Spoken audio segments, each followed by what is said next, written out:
안녕하세요. 오늘도 사연살롱을 찾아주셔서 감사합니다. 저는 서울 서대문구에 사는 40대 초반의 여성이에요. 사연 채널은 한 3년 전부터 팬이 돼서 듣고 있어요. 이혼하게 된 이야기들을 들으며 화내고 웃고 그러면서 힐링도 되고 스트레스도 풀었죠. 그런데 저한테도 사연을 보낼 만한 일이 생길 줄은 정말 몰랐네요. 어떤 일이냐 하면 결혼하고 2년이 안 돼서 이혼하게 된 사연이에요. 제 경우도 여기 나온 일들 못지 않다고 생각해요. 제 이야기도 많은 분들이 들어주시고 공감해 주시고 응원해 주셨으면 좋겠어요. 솔직히 인생에서 누가 이혼 같은 아픔을 겪고 싶겠어요. 하지만 이런 선택이 때로는 옳을 수도 있는 거잖아요. 저의 경우도 그렇다고 봐요. 정말 뻔뻔한 전 시어머니와 전 남편놈 이야기 이제 시작해 볼게요. 저는 어릴 때 체육을 유달리 잘해서 특기생으로 대학을 갔고 대학원에서 스포츠과학을 전공해서 현재는 운동선수들 연습을 관리하고 또 나름대로 개인적으로 코칭도 하고 있어요. 어떤 종목인지는 이 바닥이 너무 좁아서 밝히기는 어려워 이 정도로만 얘기할게요. 양해 부탁드려요. 사실 제가 이혼한 걸 모르는 지인들도 꽤 있어서요. 언젠가 밝혀질 일이기는 하겠지만 아직은 제가 나서서 아는 사람들한테 이야기하고 싶지 않거든요. 이럴 때에는 아는 사람보다 모르는 사람들에게 말하기가 더 쉽고 더 위로도 받는 것 같네요. 스포츠를 어릴 때부터 했다고 하면 집이 잘 사는 편이라고 생각하실 거예요. 네, 맞아요. 저희 집은 원래 선대로부터 물려받은 재산이 많았고 그걸 부모님이 잘 유지하신 덕에 남부럽지 않게 살았어요. 제가 운이 좋은 케이스죠. 그 점은 늘 감사하게 생각하고 있어요. 처음 운동을 시작할 때에는 제가 하도 감기도 잘 걸리고 병원에서 허약 체질이라고 해서 엄마가 이것저것 수소문해서 많이 시켰어요. 덕분에 수영도 배우고 스케이트에 육상, 운동에 많은 걸 했네요. 그러다가 다들 이구동성으로 제가 운동에 재능이 있다고 하니 운동을 전공으로 하기로 결정했어요. 결과적으로 남들보다 빨리 제 일을 찾게 된 거였네요. 아빠는 운동도 이성적인 판단을 잘 해야 하는 거라며 그러려면 책도 많이 읽고 수학이나 물리도 잘해야 된다고 해서 공부도 틈틈이 했어요. 그렇다고 문과, 이과 전공하는 애들처럼 많이 알고 잘하는 건 아니었지만 웬만큼은 했던 것 같아요. 제가 고등학생 때부터는 아빠가 회사를 다니시다가 건강이 많이 악화돼서 퇴사를 하고 혼자 지방에 내려가서 요양을 하는 일이 많았어요.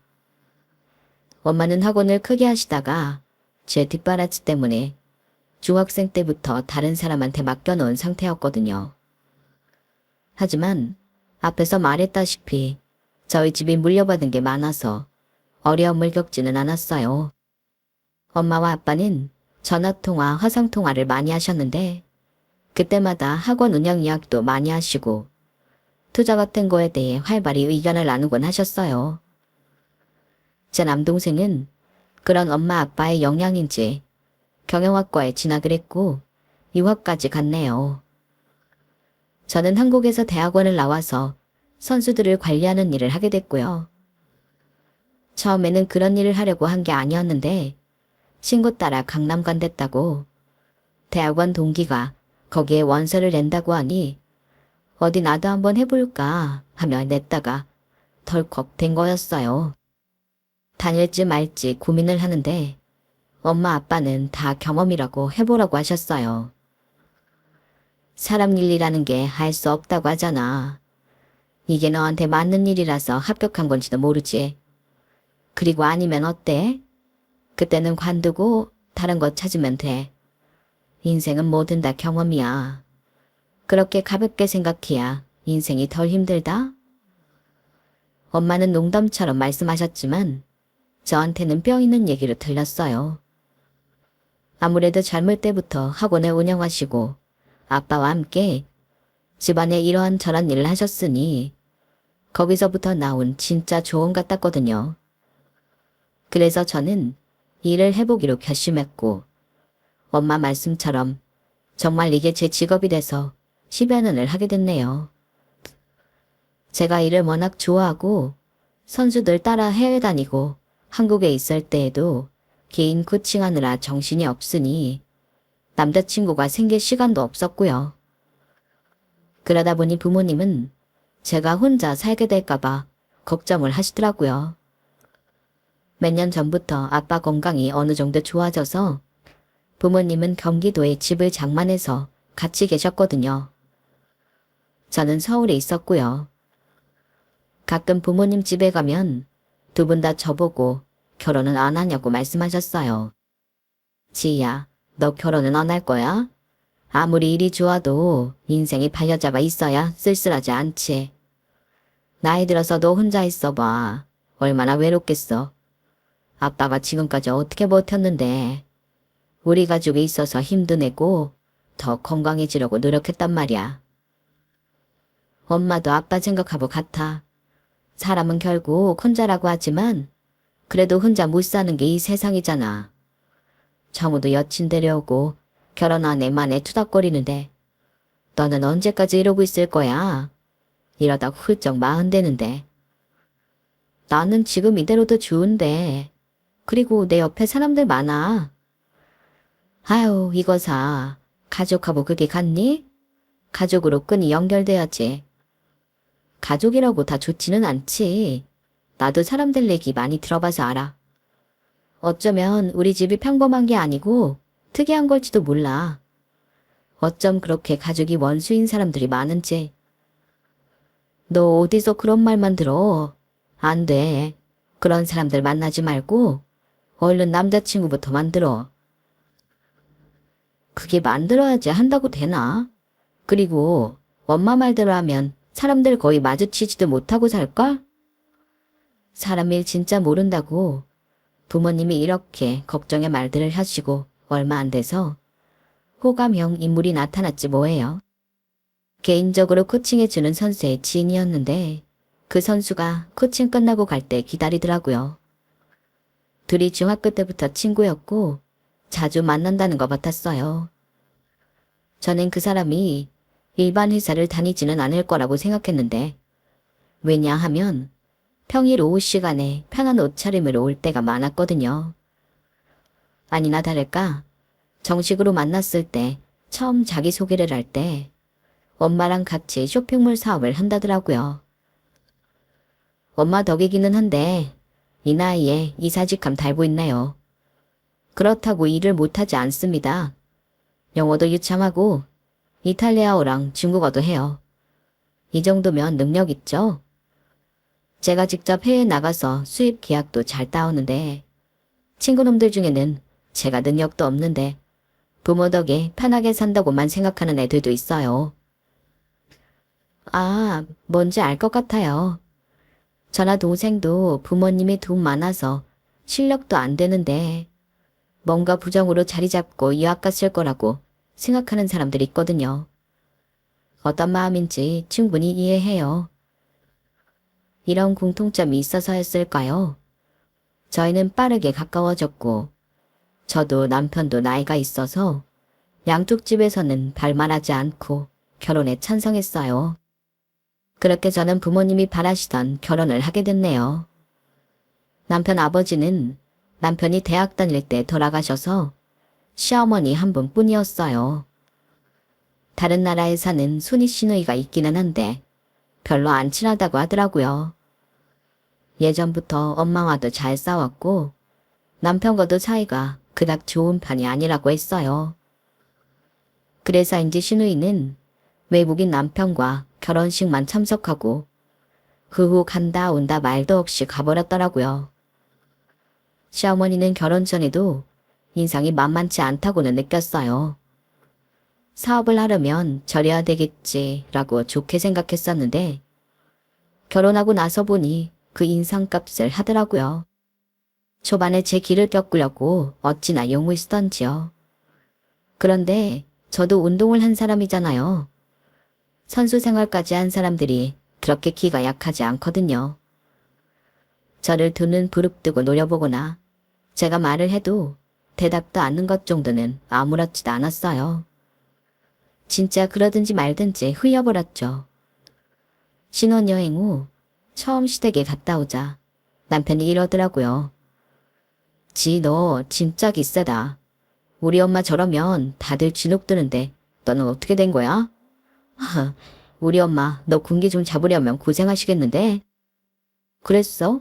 나는 잘 모르겠던데. 그런데 말이야, 가족끼리 왜 길을 잡아야 되는데? 그럴 필요가 있어? 넌 이제 우리 식구 된 거지 전에는 아니었잖아. 뭐 신고식 같은 거라고 생각하면 돼. 시혁 씨는 이래도 되는 거라고 생각하는 거야? 아니, 뭐, 왜? 기분 나빠? 원래 운동할 때도 코치들이 기강 잡고 그러잖아. 그거랑 뭐가 다르다고 그래? 그러니까 일하거나 운동할 때나 필요한 게 왜 집안 식구들한테 필요한지 모르겠다고. 가족은 서로 아껴주고 응원해주고 좋은 기운 나누면서 사는 거지. 너도 참 한마디도 안 진다. 내가 생각보다 더 만만치 않은 여자랑 결혼했네. 엄마가 아니라 내가 고생하게 생겼는데. 합리적이고 이성적인 말을 하면 나도 이러지 않지. 그리고 시혁 씨가 말하는 고생이라는 거 시혁 씨만 할 것 같지는 않은데 나도 마찬가지일 것 같아서 하는 말이야. 그날이 저희가 사귀면서부터 그때까지 처음 다툰 거였어요. 그래도 둘 다 금방 풀었고 앞으로 잘해보자 했었죠. 하지만 두 번째 시댁 방문에서는 시어머니가 좀 저를 많이 건드리셨어요. 나도 우리 수혁이 운동 잠깐 시켜봐서 하는데 그게 죄다 부모봉으로 되는 일이잖아. 운동만 했던 애들이 아주 싸가지는 없고 세상이 다 지들 뜻대로 돌아가는 줄 알아. 너도 부모가 돈 많고 운동해서 아주 오냐오냐 큰 게 보인다? 오냐오냐 큰 게 아니고 사랑 많이 받고 부모님하고 대화 많이 하며 살았어요. 그리고 인생이 마음대로 다 되는 줄 알면서 어떻게 사회생활을 하겠어요. 그건 어머님도 잘 아시잖아요. 이게 네가 오냐오냐 컸다는 증거야. 따박따박 네 할 말 다 하잖아. 어머님이 잘 모르시고 하시는 말씀이니 그렇죠. 솔직히 운동하는 애들이 얼마나 협동적인데요. 바깥에서 보는 거랑 달라요. 제가 돈 많은 부모님 밑에서 커서 그러는 거라고 하시면 수혁 씨도 능력 안 되는데 어머님 덕에 이사 달고 편히 산다는 말 듣잖아요. 그런 말 들으면 좋으세요? 아니죠. 저도 그래요. 저희 부모님한테도 실례고요. 야, 나 세다. 너처럼 기센 애 처음 본다. 내가 어쩌다 이런 며느리를 받지? 저도 어머님이 이런 생각 가지신 줄은 몰랐어요. 저는 서로를 잘 모르니 생긴 일이라고 생각할게요. 저에 대해 모르시잖아요. 저도 어머님에 대해 모르고요. 탄감 갖지 않으려고 하니까 어머님도 그렇게 대해주셨으면 좋겠어요. 제가 많이 맹랑하고 시건방지다고 느끼실지 모르겠지만 시어머니가 무작정 저를 기죽이려고만 하시니 왠지 승부욕이 발동했던 것 같아요.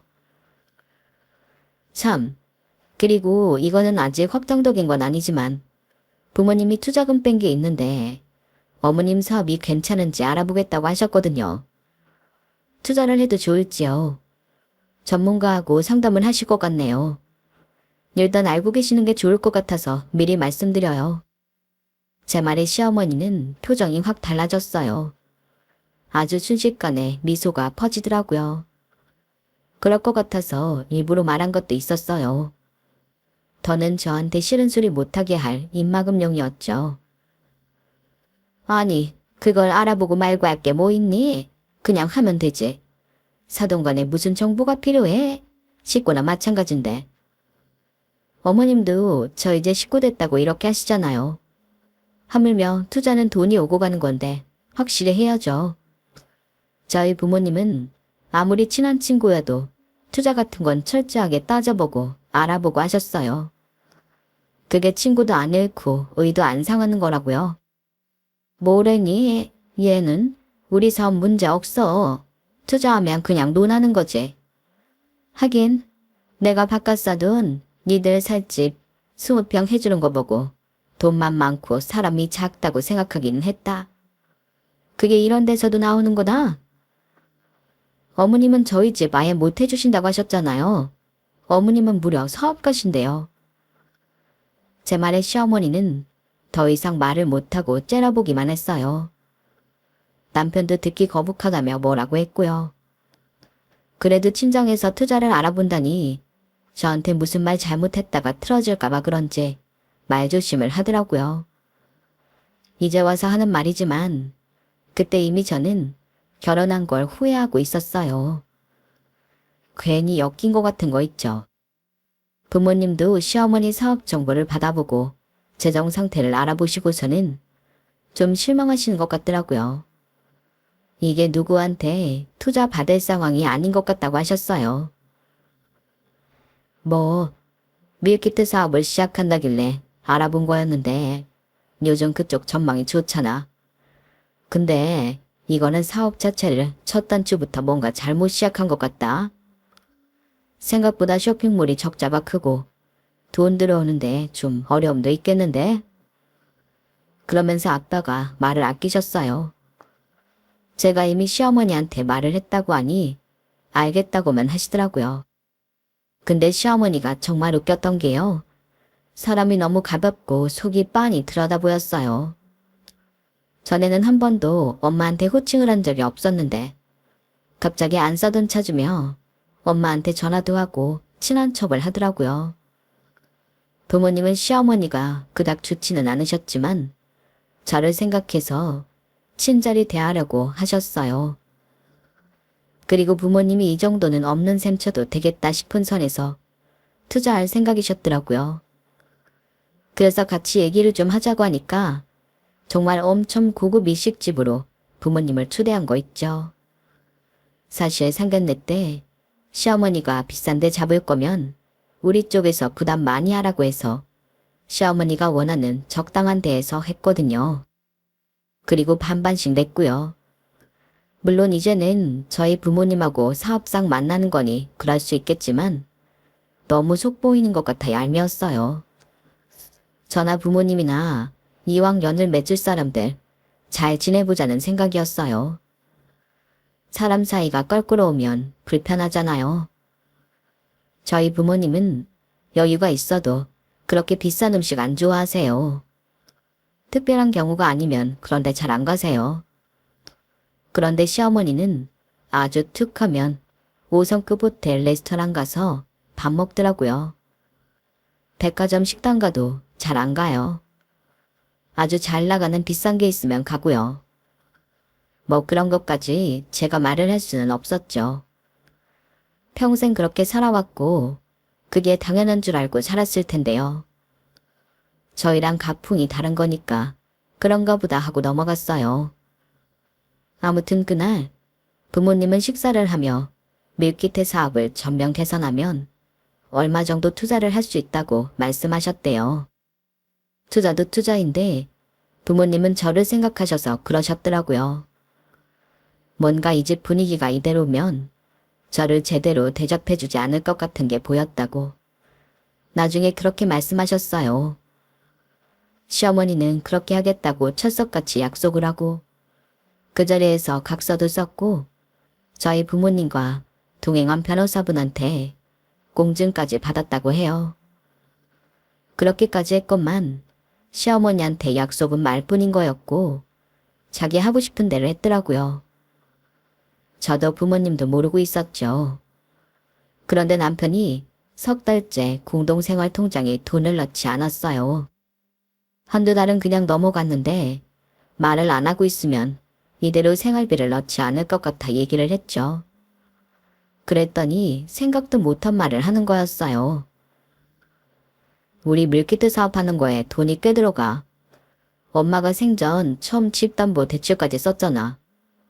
그러고도 돈이 부족하다고 하셔서 내가 요즘 엄마 생활비 대주고 있어. 조금만 참아. 사업만 안정되면 곧 예전처럼 돌아갈 거니까. 얼마나 안 좋은데 그래. 부모님 말씀으로는 제안한 그대로 개선하면 별 문제 없을 거라고 했는데? 야, 일이라는 게 늘 예상대로만 되냐? 너는 그래? 아니잖아. 사업은 더 해요. 네가 잘 몰라서 그렇지. 아무튼 그런 줄 알고 있어. 저야 잘 모르니까 그저 듣고만 있었어요. 엄마나 아빠한테 전화해서 물어볼까 싶었지만 어째 선뜻 그렇게 안 되더라고요. 저도 모르게 무의식 중에 뭔가 일이 잘못 돌아가고 있다고 감지했던 것 같아요. 어머니나 남편이나 회사가 자금 사정이 안 좋다는데도 늘 가는 데는 비싼 레스토랑이고 꼭 5성급 호텔에서 묵고 하는 게 저는 좀 이상하더라고요. 워낙 그런 게 몸에 배서 그런가 싶기도 했고 아니면 그런 데 쓸 돈은 되나 하는 생각도 했어요. 하지만 그럴 거면 남편한테 생활비를 탔으면 안 되는 거잖아요. 앞뒤가 맞지 않더라고요. 그런데 얼마 안 돼서 시어머니가 전화가 왔어요.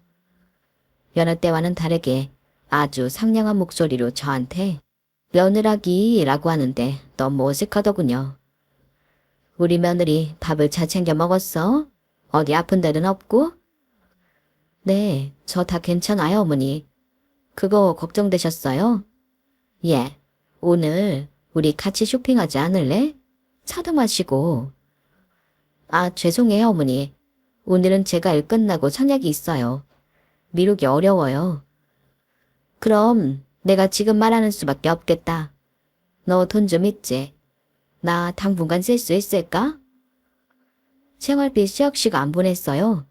생활비 보낸다고 이번 달도 저희 생활비는 안 줬는데요. 내가 그깟 생활비 때문에 너한테 돈 얘기를 하겠어?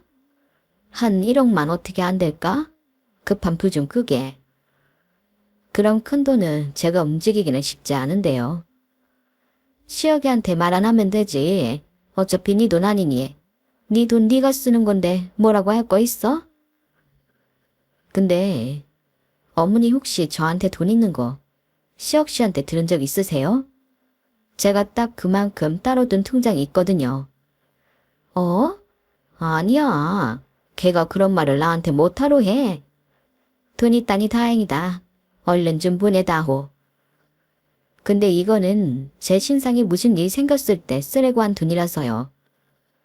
아우 참 빡빡하게 군다. 누구 없는 돈 가졌어? 그래서 준다는 거야 만다는 거야. 제가 돈 주는 게 망설여지는 건 당연한 거 아닌가요? 솔직히 시어머니라고 그 돈을 갚을지 말지도 모르는데요. 저한테 1억 통장이 있다는 건 신혼여행 가서 남편한테 얘기했었어요.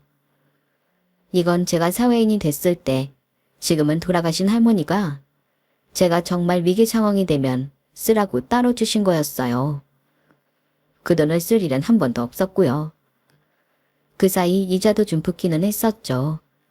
근데 딱 1억을 달라는 게 수상하더라고요. 저는 저녁에 남편한테 물어봤어요. 시혁 씨, 혹시 내가 1억 있다는 거 어머니한테 얘기한 적 있어? 그랬나? 했던 것 같기도 하고 기억이 가물가물한데? 그런 거 일일이 기억하고 자라. 어제 먹은 아침도 잘 안 떠오르는데. 그렇게 얼버무리며 치킨을 먹겠다고 배달앱을 들여다보는 게 딱 감이 왔어요. 남편은 자기가 곤란하면 이런 식으로 피해갔거든요. 저는 이 돈을 시어머니한테 줘야 할지 계속 고민하고 있다가 일단 급하다는 걸 먼저 돕다는 마음에 돈을 보냈어요. 돈 받은 시어머니는 아주 신이 나서 저한테 전화를 했더라고요. 예, 고맙다. 잘 쓸게. 이번 일요일에 집에 와라. 맛있는 거 먹자. 저는 맛있는 것도 안 반가웠고 별로 가고 싶지도 않았어요. 주말에 갔더니 바로 나가자면서 또 5성급 호텔 레스토랑에 가서 호들갑을 떨며 제일 비싼 음식을 사주더라고요. 저는 그런 음식 별로 좋아하지도 않을 뿐더러 맛있는지도 잘 몰라서 그냥 그랬어요. 고마우면 차라리 제가 좋아하는 데에서 좋아하는 걸 사주면 좋겠는데요. 그리고 한두 달은 잠잠했던 것 같아요. 근데 또 돈이 부족하다고 혹시 돈 빌릴 데 없냐고 하시더라고요. 제가 주변에 큰돈 빌릴 사람이 없다고 했죠. 시어머니는 이렇게 말했어요. 왜 없어? 네 부모님한테 빌리면 되잖아. 네? 부모님이요.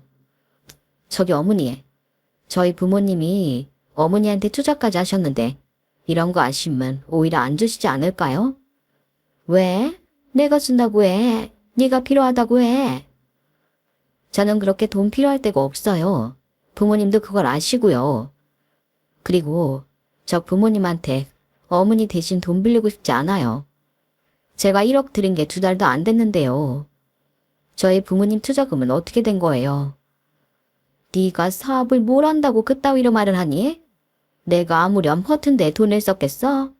됐다. 그렇게 성질을 버럭내고 전화를 끊더니 저한테 아주 냉랭해지더라고요. 남편도 제가 돈 안 해준다고 투덜대기만 했고요. 저는 결혼이 이런 건가 싶고 깊은 회의감이 들었네요. 돈을 주면 좀 잘해주다가 자기들 원하는 대로 안 되니까 완전히 돌변하는 게 맞는 건가 하고요. 솔직히 좀 충격을 받았네요. 여태 이런 걸 겪어본 적이 없었거든요. 그제야 저는 참 제가 운이 좋은 사람이었다는 걸 깨달았어요. 좋은 사람들을 만나는 것도 복이잖아요. 그건 또 부모님 덕이기도 했죠. 부모님 능력이 되니까 주변에 이상한 사람이 없었던 것 같아요. 그러던 어느 날 엄마한테 전화가 왔더라고요. 얘, 니네 시댁 사업 잘 되고 있대? 무슨 말 안 해? 왜? 혹시 투자한 거 문제 있어? 관리해주는 데에서 돈을 빨리 빼라고 하네. 뭐 좀 안 좋은 거 같기는 하더라고. 나한테는 말을 안 해서 확실히는 모르겠어. 아니, 왜 너한테 말을 하네? 같이 상의할 일이 생길 수도 있는데 너도 알고 있어야지. 그러게. 근데 나는 사업을 안 해봤으니까 전혀 모를 거라고 생각하나 봐. 엄마는 한숨을 쉬며 고민해봐야겠다고 하고 전화를 끊으셨어요. 남편은 언젠가부터 집에 늦게 들어오고 뭔가 되게 허둥대는 것 같기는 하더라고요. 그러더니 어느 날 갑자기 저한테 심각하게 이러는 거였어요. 있잖아. 지 너 일하는 거 아무 문제 없지? 관두거나 그럴 거 아니지? 이 집이야. 장인어른이 해주신 거니까 신경 안 써도 되고. 나 계속 일하는데 왜 그래? 회사 사정이 많이 안 좋아. 지금 같으면 언제 무슨 일이 터져도 이상하지 않을 정도라서. 저는 그 말을 듣고 엄마한테 투자금 회수를 했는지 문자를 보냈어요. 엄마는 안 했다며 어차피 그 돈 없는 셈 쳐도 되는 걸 한 거라고 시간이 걸려도 두고 보겠다고 하셨어요. 그런데 어쩐지 느낌의 부모님은 시어머니 사업이 잘못된 걸 알고 계시는 것 같았어요. 사돈이니까 아무 말 안 하고 계시는 거였고요. 그리고 며칠 후 정말 남편이 말하던 일이 터졌어요. 회사는 돌아오는 어음을 처리하지 못해서 부도를 맞게 되었고 순식간에 시어머니는 집 밖에 나앉게 되었어요. 남편도 술 진탕 마시고 잠만 자고 완전 무기력해졌더라고요. 솔직히 시누이는 연락도 안 됐고 자식이라고는 남편만 있다고 해도 과언이 아니었어요. 그러니 모르는 척할 수는 없는데 집에서 같이 지내자니 그것도 힘들겠더라고요. 우선 방도 없었고 시어머니와 셋이 살기에는 불편한 게 많았죠. 저는 심적인 부담도 있었고요. 이런 상황에서도 시어머니는 자존심인지 뭔지 모르겠는데 5성급 호텔만 고집하고 거기서 지내시더라고요. 하지만 거기도 돈이 떨어져 더 이상 갈 곳이 없게 됐어요. 그걸 알게 된 친정 부모님은 고심 끝에 시어머니한테 무학재 쪽에 있는 5억대 아파트 전세를 해주셨어요. 엄마, 나 때문에 이렇게까지 하는 거 맞아? 뭐, 니네 시어머니잖아. 그리고 우리가 도울 수 있는데 완전 남도 아니고 어떻게 모른 척해. 나 때문에 괜한 돈이 많이 들어가네. 그렇지도 않아. 걱정 마. 엄마 아빠가 다 알아서 하고 있어. 고마워 엄마. 시어머니도 고마워하실 거야. 시어머니는 서울 안에 있을 수 있어서 다행이라며 아주 점잖게 친정 부모님한테 인사를 했어요. 그때도 무슨 비싼 집을 예약한다길래 제가 말렸네요. 저희 부모님은 그런 거 좋아하시지도 않으니까 정 그러면 백화점 식당가 적당한 데 알아보겠다고요. 그렇게 제가 예약을 해서 만난 곳에서 식사를 하며 시어머니 이야기를 들었어요. 밀키트 사업이라는 게 생각보다 쉽지 않더라고요.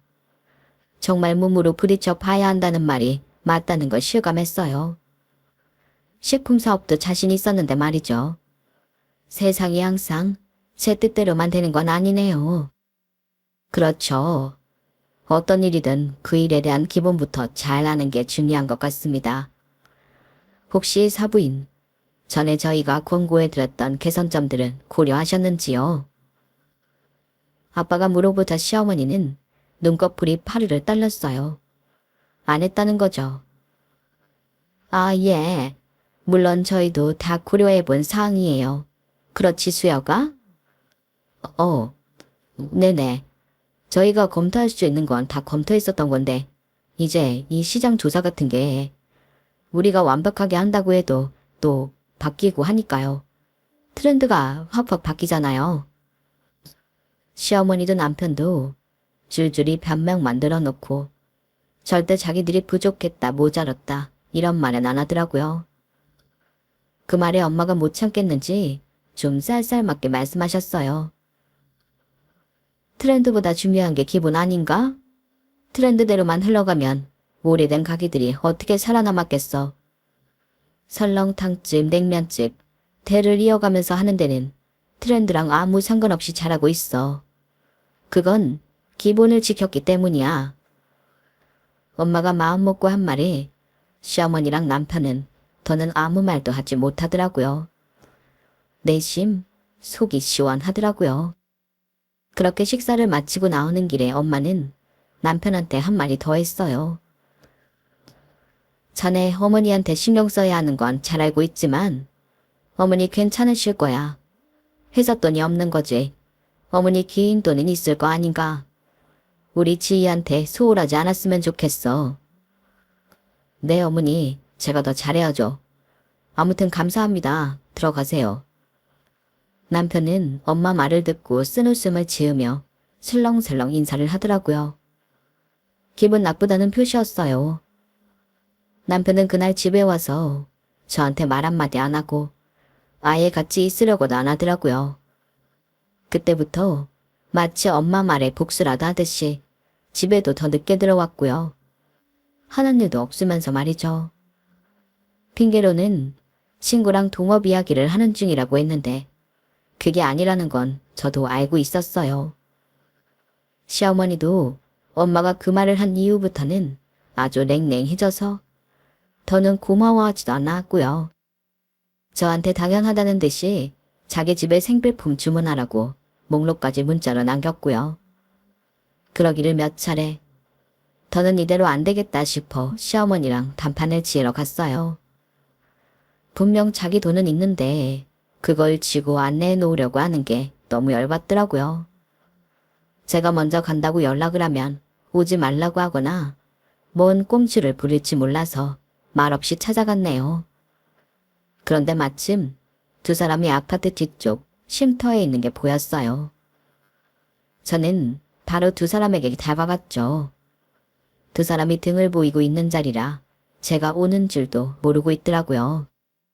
그런데 두 사람 대화를 듣고 저는 정말 깜짝 놀랐어요. 엄마가 이런 동네에서 살 줄 누가 알았겠어.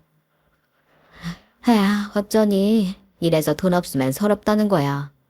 아니, 니네 처가는 어쩜 그렇게 사람들이 쫌스럽니? 내가 몇 번이나 돈 좀 해달라고 해도 꿈쩍도 안 하더라고. 그러더니 겨우 해준다는 게 이런 천세다 글쎄. 그러게 말이야. 지혜도 보면 답답할 때 많아. 돈 좀 해줬다고 자기 딸한테 잘하라고 하고. 짜증나. 껌값 주고서 생색은 엄청 내더라. 더는 들을 것도 없었어요. 제 마음에 눌려있던 결혼에 대한 회의와 남편과 시어머니에 대한 불신이 완전히 확인되는 순간이었거든요. 저는 바로 사람을 불러서 아파트에서 시어머니 짐을 다 빼서 쓰레기장에 내놓았어요. 그리고 아파트 입구에서 두 사람을 기다렸죠. 그랬더니 어디 가서 밥을 먹고 오는지 느지막이 오던 두 사람은 제가 서 있는 걸 보고 인상부터 찌푸리더라고요. 여긴 왜 왔어? 엄마가 어제 물건 주문하라고 했다며. 근데 왜 주문 안 해? 그러게나 말이다. 왜 저러고 팔짱을 끼고 서 있다니? 시어머니 말에 저는 더 삐딱하게 말했어요. 일단 올라갔다 내려오세요.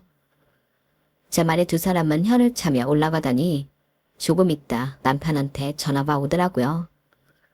저는 받지 않았어요. 그러자 두 사람이 후다닥 뛰쳐나오더군요. 야 박지, 집에 왜 물건이 없어? 엄마 가방 하나랑 당장 쓸 것 빼고 다 없어졌어. 어떻게 된 거야? 네가 뭐 한 거냐? 그래? 그래서 올라갔다 내려오라고 한 거야?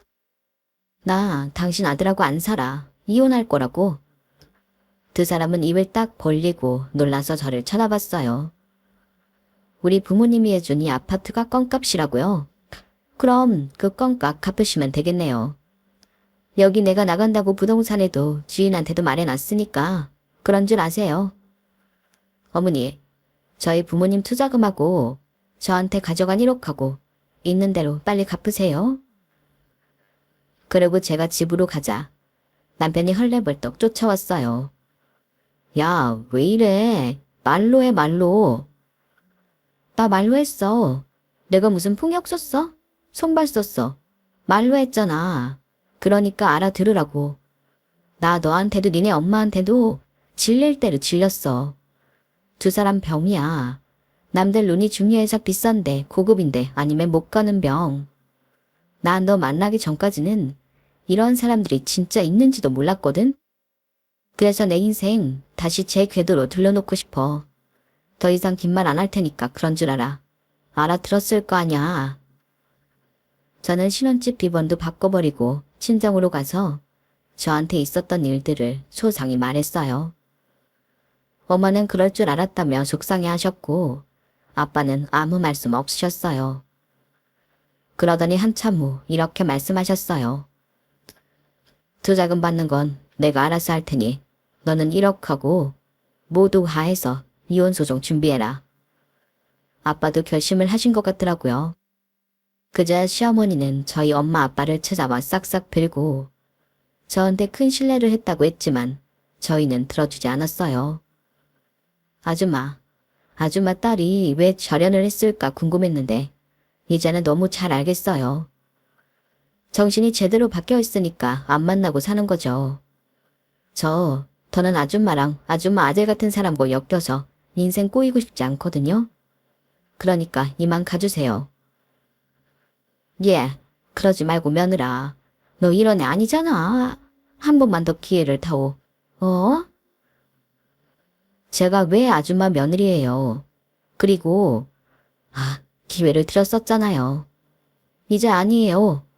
자꾸 이러시면 경비실 연락합니다. 그렇게 할까요? 경찰 부를까요? 제가 이렇게 협박을 하고서야 시어머니는 돌아갔고 더는 찾아오지 않았어요. 남편은 처음엔 잘못했다고 싹싹 비는 신용을 하더니 나중에는 문자로 욕을 퍼붓고 찾아와서도 난독을 부리더라고요. 그래서 경찰에 신고를 했고 접근 금지 명령 신청까지 했어요. 그랬더니 자기 인생에 빨간 줄 긋지 말아달라고 또 애원을 하더군요. 하지만 저는 그대로 밀어붙였어요. 나중에라도 또 찾아와서 난리치면 어떡해요. 이혼하고도 가만히 있지 않을 수 있잖아요. 그렇게 저는 이혼을 하게 됐고 여전히 제가 좋아하는 일을 하며 살고 있네요. 시어머니는 제 돈 1억 중 5천만 원만 갖고 시간을 달라고 하더라고요. 뭐 자기 거 이거 저거 팔아서 다 갚을 생각인가 본데요. 분명 지금도 자기 먹고 살 건 있을 거예요. 절대 손해볼 짓을 안 할 사람이라서요. 그렇게 빚도 정리한 것 같던데 부모님 투자금은 소송 때문이라도 돌려드렸다군요. 남은 이자료와 다른 돈 문제는 그건 남편이 한 달에 얼마씩 갚기로 각서를 썼다고 해요. 여전히 약간의 금전 문제가 남아있지만 그래도 인간적으로는 매듭을 짓게 돼서 정말 다행인 것 같아요. 저는 결혼을 다시 안 할지도 모르겠어요. 저렇게 데이고 나니까 다시는 하고 싶지 않네요. 부모님도 재혼 이야기는 안 하세요. 저 좋아하는 일 하면서 잘 사는 게 최고인 것 같아요. 그걸 제일 첫 번째 목표로 삼는 게 맞지 싶네요. 그럼 지금까지 들어주셔서 감사해요. 다들 행복하세요. 여러분, 사연 댓글에 응원과 현명한 조언 부탁드려요. 좋아요와 구독은 저에게 큰 힘이 됩니다. 오늘도 좋은 일 가득하세요.